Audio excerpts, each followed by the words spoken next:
what does it take to be a successful laundry operator? And I know there's many ways to run a laundry business these days in different types of markets and different types of operations. But in general, what does it take to be successful in laundry? And I would say also, depending on what you're coming from, if you're a factory worker earning in this area, say 40 to 60,000 a year, Hmm. and you acquire a store that provides another 20 to 30, some people would find that very successful.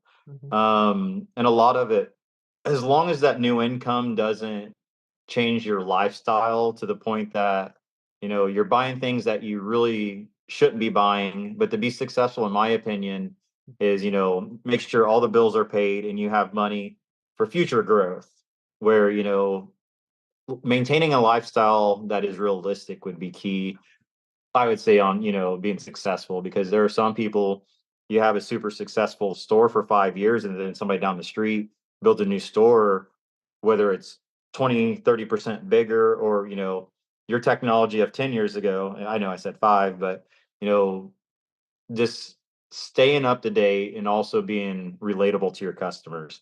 I have a lot of customers that, they see me in there. I'm not at every store every day, but being successful, people want to be relatable, whether it's um Yeah. you're at your store working on something and they may make a comment, you work on this stuff yourself? I'm like, yep. Why don't you hire somebody else? I'm like, this is what I love doing. And that's the main thing.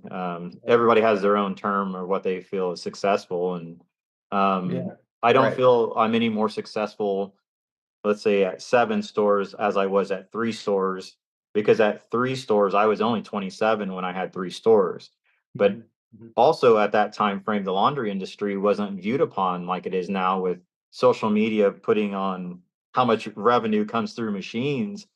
The laundry business, when I first graduated, I told people I have a laundromat, and it Yeah. didn't seem like the wise decision when I'm only 20 years old, because it's like other friends are going to college. So it's like, Yeah. what makes you successful versus somebody else is, your peers can kind of determine who's successful or not, I would say, if that makes sense. Yeah, and it's very subjective. Yeah, absolutely. Yeah.